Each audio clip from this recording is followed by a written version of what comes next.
Hello everyone, and welcome to Tabletop, the channel dedicated to all things trading cards and board games. This show and the following content was made possible thanks to viewers like you who supported us through buying singles and products from our website, www.tabletop.ie, or our card market account. If you want to show your support in other ways, then please be sure to like and subscribe to the channel. Now, let's get on to the episode. Welcome back, Team Tabletop, to our weekly update. And I know it's been a while since our last one, before the new year, and there's quite a bit that happened in between then and now. I was trying to gather more information about it before I make anything official because I don't want to give you guys any sort of information that might be outdated by the time that happens. But I think I have enough now to give you guys a general idea of what's happening in terms of the world of trading cards, board games, and whatever it is in a world full of pandemic and, well, Brexit, really. So let's start with that. Yeah, let's do what we always do, and we'll start with Pokemon. Pokemon has always been one of the peeves that I wanted to do inside the channel for a long time. I want to do a lot more Pokemon. However, we're never going to get product early enough in order to justify that because all the product that is coming to Europe isn't printed in Europe. It is imported from the US to us. So the US people always get it first. But due to the new COVID-19 and the Brexit situation, a couple of things have changed. We used to get our supplies from 3 different vendors. Until recently, I didn't even have a German vendor, but you know, life changes. My 2 suppliers were inside the UK. And the problem with the UK is Brexit. Brexit is affecting everyone at the moment. I can't get cauliflower or garlic, but that's besides the point. At the moment, Pokemon imports from the US to the UK are subjected to an extra 10% tax fees, or import duty, as it were. And this is before it even gets to me. So when I buy it from someone from the UK, they're charging the extra tax that they're being charged. And then when it comes to me, I have to pay the UK tax, tariffs, and a little bit more import tax. I'm not too sure exactly how that's going to work at the moment because as it stands, I want to test the waters out to see how much more we're going to be paying per product because I think it's going to be more expensive in the short term until we figure out more trade routes and get more partners. But as it stands, I can't even get anything. You know something? I ordered premium collections. I ordered so many boxes for January and I have one. I literally have one Alakazam box and that's the entire thing that I have. It's really sad what's going on in the Pokemon world, but if you guys want to know, there's going to be a big shortage because the things coming from the US are being slowed down by COVID. The things coming from us are going to be more expensive because the biggest suppliers are in the UK. And the UK is currently charging extra monies in order to buy their products. So why would you not go for an external vendor that's inside one of these other fine countries like Germany? Which is what I'm doing. And the problem with this as well is that in Germany, it used to be, oh boy, it used to take 3 days in order to get things to us, right? So from the UK to me, it take around 2 days. 2 days, sometimes 3, depending if there's a weekend. In Germany, it always ships from Germany to the UK to Ireland. But as it stands now, it's shipping from Germany to Paris, to us. And that's taking 5 days instead. So you see, here's the problem. Here's the problem. You know, I was expecting there to be a delay or some sort of increase. I thought it might actually be a bit faster. We're going from Germany to Paris to us, but it turns out they're not using flight or carrier. They're using truck, I would assume.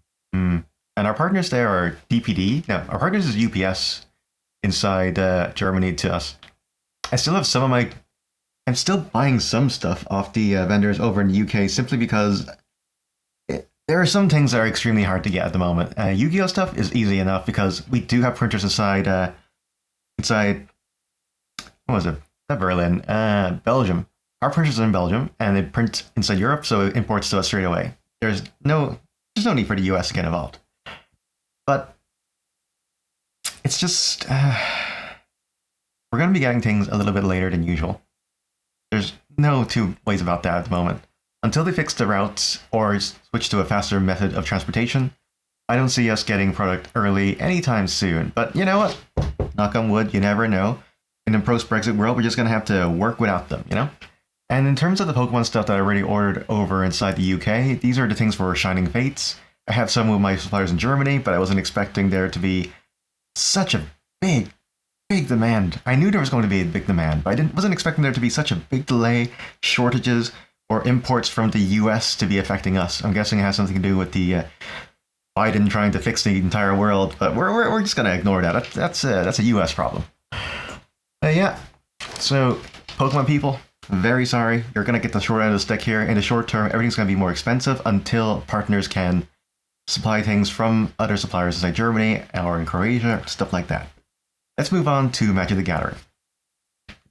Magic the Gathering is okay. It's fine because we also get our stuff printed inside Europe.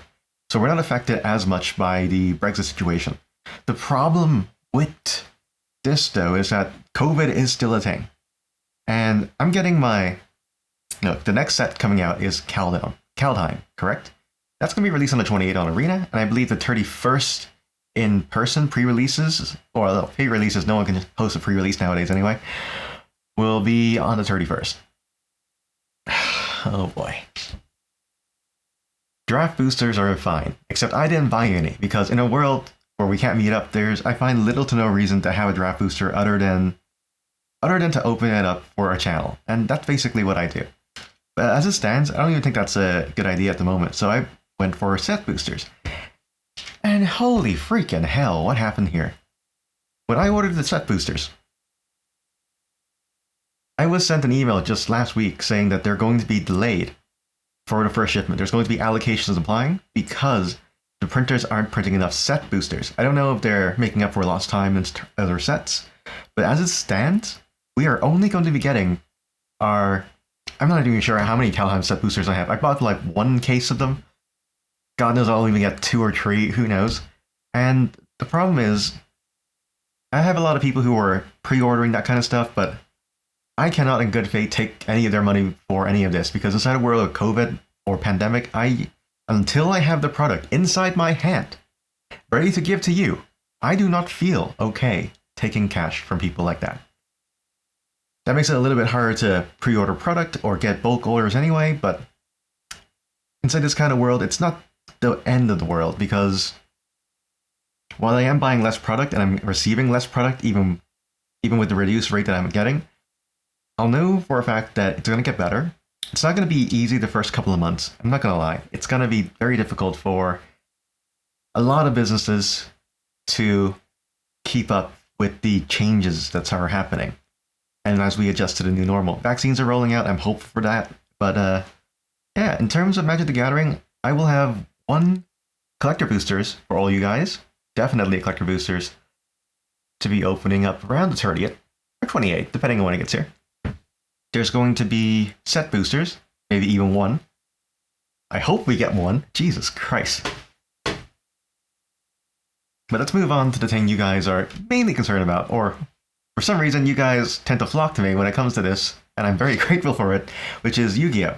Yu-Gi-Oh! I think we're doing quite fine. Yu-Gi-Oh! Hasn't been hit at all, actually. Well, no. That is wrong. Yu-Gi-Oh! Has been hit by the coronavirus. Not officially, anyway. But I received a message from one of my suppliers, or all of them, saying that Ghost from the Past, which was meant to be releasing in the middle of March, is actually being delayed until the 2nd of April, I believe, or a little bit later than that. I'm not too sure. And the reason given was it wasn't given. As you say, there will be a delay. Although you add 2 and 2 together, you're probably going to get COVID-19. So there you go. We're going to be getting our Blazing Vortex around the same date as that, as a release date, which is sometime around February. I'm not too sure how many we'll be getting. I ordered 2 cases of them. Usually I order a little bit more, but as it stands, I'm not too sure what the whole economical situation is going to be like, what the delay is going to be like. So I don't want to bank too much hope on this. I know it's not the happy news that you guys are all waiting for. It definitely isn't the kind that I want to be giving at this time of day, in this time of year, in this very unhappy situation we are all put in. But there is rays of hope. We will still be getting stuff in. We will still be rolling up the channel as it goes. And you know what, guys? All in all, I think we're very blessed to be where we are. We still get to enjoy a hobby that can be enjoyed at home. And a lot of people can't do that at the moment. And I know it's a little bit weird, but just be sure to look after yourselves. I'll be sure to look after myself. I'll be sure to get some new stuff in. I'll be sure to share all the good news with you as it comes along, or the bad news, because you can't just have the good, you gotta have the bad, right? And yeah, I'm sorry about the delay of all the news. I've been trying to get my head around all of these things. My mental health has been a little bit iffy because of a lot of situations, but it's getting a lot better nowadays. And a lot of you guys have been reaching out. Thanks so much, everyone. And yeah, until next time, everyone. I'll see you next week. This episode and all others like it was made possible thanks to the support of everyone on this list. Truly, I wouldn't be here without them, and you have my deepest gratitude. Thank you so much.